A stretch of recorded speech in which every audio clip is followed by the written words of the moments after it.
Ada. Maka se souvenait encore de son enfance comme si c'était hier, non pas parce qu'elle avait grandi entourée d'amour, mais parce que ses souvenirs d'enfant avaient été marqués par un manque étrange, l'absence d'un foyer vraiment vivant, d'une cuisine qui sentait les repas faits maison, d'une mère ou d'un père qui prenait le temps de s'asseoir avec elle autour de la table. Dès son plus jeune âge, Ada avait appris à se débrouiller seule. Ses parents, Monsieur et Madame Maka, étaient des gens respectés dans leur quartier, mais ils n'avaient presque jamais de temps à accorder à leurs enfants. Son père, un chauffeur routier, passait parfois 2 à 3 mois sur les routes. Les voisins disaient de lui « Ton papa, Ada, c'est un homme courageux. Il connaît toutes les routes du pays. » Mais Ada, dans son cœur d'enfant, se disait souvent « Oui, mais il ne connaît pas ma chambre, ni mes cahiers d'école, ni mes repas du soir. » Sa mère, quant à elle, était une commerçante infatigable. Son magasin se trouvait au cœur du grand marché. Chaque jour, elle quittait la maison avant le lever du soleil et ne revenait qu'après la tombée de la nuit.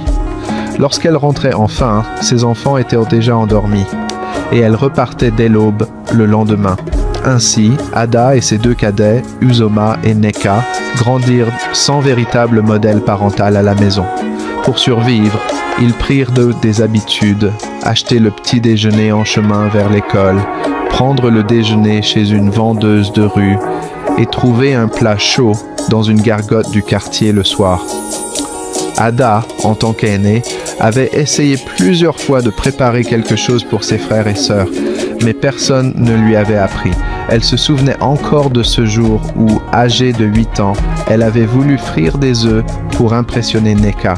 Elle avait mis trop d'huile, oublié le sel et brûlé la poêle. Ses cadets avaient ri aux éclats en la voyant courir partout dans la cuisine avec un chiffon pour chasser la fumée. Ce jour-là, elle avait abandonné l'idée d'apprendre toute seule. « Laisse tomber, Ada, avait dit Uzoma en croquant dans un beignet acheté à la voisine. On n'a pas besoin de cuisiner. Dehors, c'est meilleur. » Cette phrase resta gravée dans son esprit.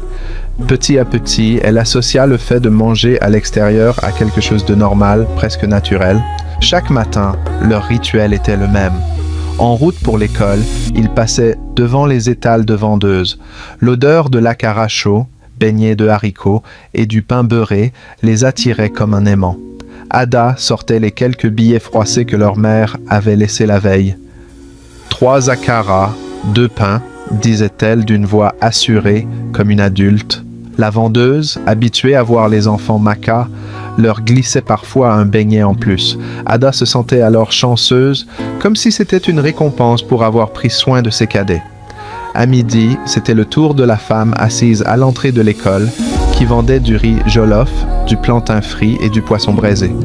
Le soir, c'était une autre gargote près de leur maison, toujours dehors, toujours loin de la table familiale.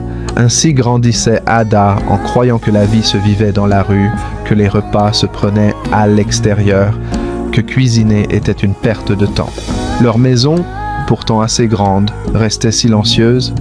Pas d'odeur de sauce mijotée, pas de casserole qui chante sur le feu, pas de rires autour de la table, seulement le bruit du frigo qui ronronnait et de la télévision qui restait allumée jusqu'à tard dans la nuit. Quand ses camarades de classe racontaient « Hier, ma maman a préparé du melon avec de la viande de chèvre, c'était trop bon ». Ada souriait timidement, mais au fond d'elle, elle ressentait un vide. Elle ne pouvait pas partager ce genre de souvenirs. Ses histoires à elle se résumaient à « Hier, la vendeuse du coin a mis trop de piment dans ma soupe. Un jour, alors qu'elle avait 10 ans, elle posa la question à sa mère, qui rangeait rapidement des sacs de provisions avant de repartir. « Maman, pourquoi on ne mange jamais ensemble à la maison ?» Sa mère, fatiguée, soupira. « Ada, tu es l'aînée, tu dois comprendre. Tout ce que je fais, c'est pour vous donner une meilleure vie. La nourriture, vous pouvez toujours en trouver dehors. Mais l'argent, si je ne travaille pas, qui va en apporter ?» Ada hocha la tête sans insister. Elle comprenait, mais son cœur d'enfant, lui, aurait voulu bien plus que de l'argent.